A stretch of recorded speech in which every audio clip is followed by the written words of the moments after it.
Hello and welcome to another review on FSElite. I'm Tom and today we'll be taking a look at Hartford Bradley International Airport by LatinVFR for prepared versions 4 and 5.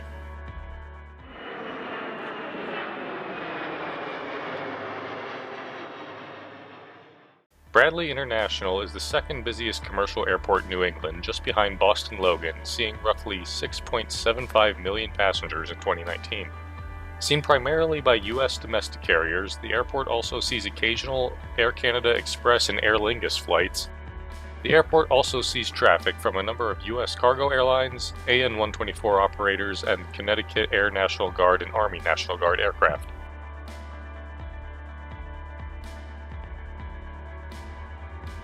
Starting with the airport structures, most buildings have nice modeling and all building objects and ground polys have PBR texturing that looks great. The inclusion of sewed jetways is a welcome addition, as well as sewed-controlled lighting and rain effects.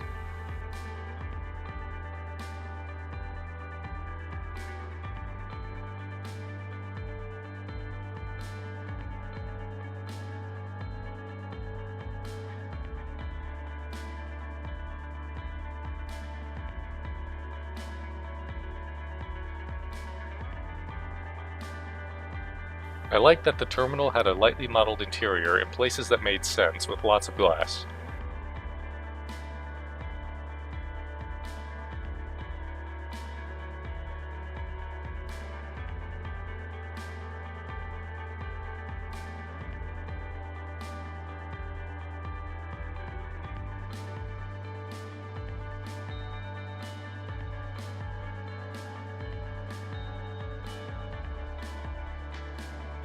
There were some missing structures on top of the roof of the terminal buildings, but most were in spots not really viewable from the cockpits. Some buildings away from the main terminal appeared to have lower quality textures, which, while a bit disappointing, wasn't too unappealing.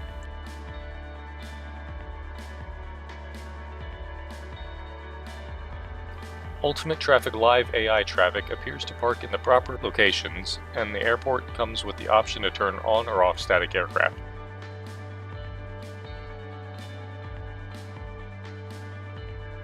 A couple of the static aircraft seem to have missing textures in places that cause parts of them to be transparent from one side.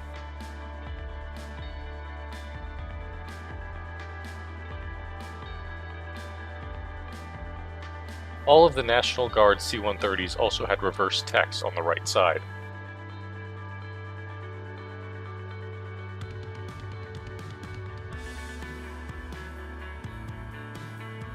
There is also an option to turn off clutter objects around the airport. I thought that the included level of clutter objects was appropriate for their locations. A number of buildings were also modeled outside of the airport limits, with the custom ground imagery also extending. There were a number of smaller structures that I found missing. The military vehicle parking lot was completely empty, trees behind the Bombardier facility were missing, the display aircraft outside of the Air National Guard base, and some loading and unloading equipment at the UPS facility that look like they are fixed to the building were also missing, in addition to many smaller types of objects or structures.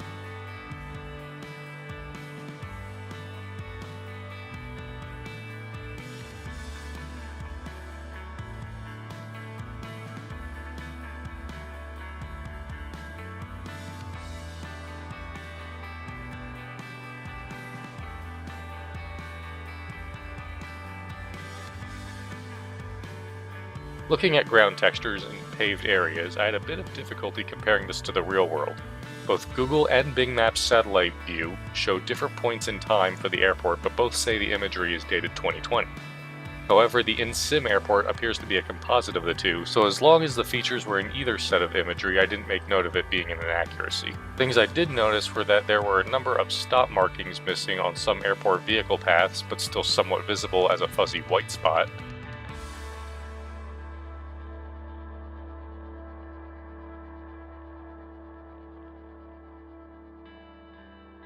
Missing arrows on a taxiway line in the UPS area, and some missing ground markings near the UPS building. At the terminal gates, some of the markings that appeared in the satellite imagery were either faded or white, so I'm not quite sure what the actual state is, but they aren't present in the scenery. If they are faded, it would make sense not to include them, since they will disappear relatively soon. However, some gate markings were mislabeled. A gate 30 was labeled as 10, and Bravo 2 was labeled as Bravo 3.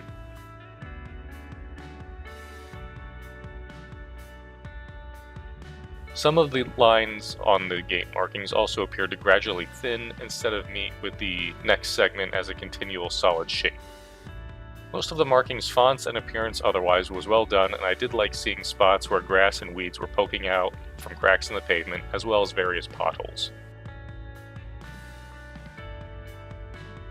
Another thing I took issue with was that a lot of taxiway textures felt flat. What I mean by that is that they don't have much variation or feel worn, leading to a fairly neutral and bland look. There were also spots where it was clear to tell where one texture started and another stopped.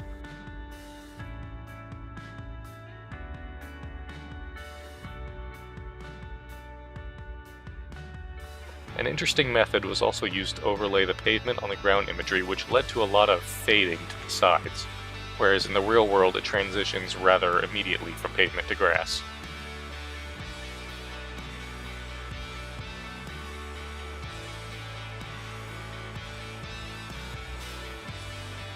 There were also a few service vehicle roads that weren't modeled and just left as imagery. Another noticeable area was at an Air National Guard hangar where the taxiway leading to the hangar stops just before it in a satellite image of the hangar shadow.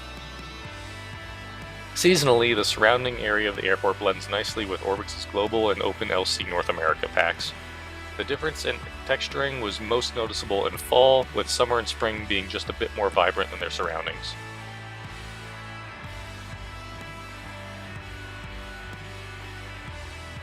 During snowfall and winter, snow appears on the taxiways and ramp, as well as snow piles around the airport grounds. However, the snow texture is very obviously repeating on the taxiways and runways and makes for a bit of a jarring experience. There are also places where the snow suddenly stops and does not look realistic at all.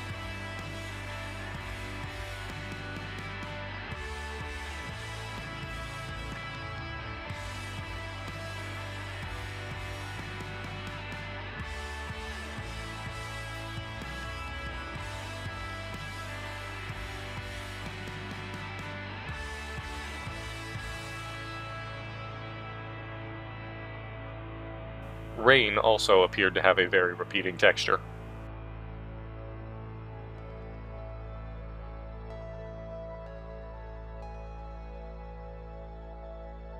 Night lighting around the airport was fairly well done.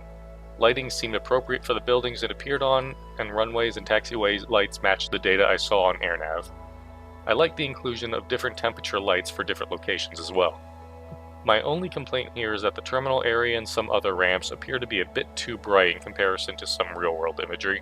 Bradley Airport has been without a quality rendition for some time in Prepared, and I'm glad LatinVFR decided to select this as a destination. The building models are well done with high-quality texture work in the terminal area, and frame rate performance all around is wonderful. There are a number of things that are holding the airport back as one I would highly recommend, but it's decent and gets the job done, and for people who aren't as purist, it's well worth your money. For the price of $23.99, I would have expected a bit higher quality, but if the issues mentioned are fixed, I can see it being well worth it, especially considering the Prepared version owners will get a free upgrade to Microsoft Flight Simulator due to the close release dates. Let us know your thoughts in the comments on both the product and the review itself, and we'll catch you next time.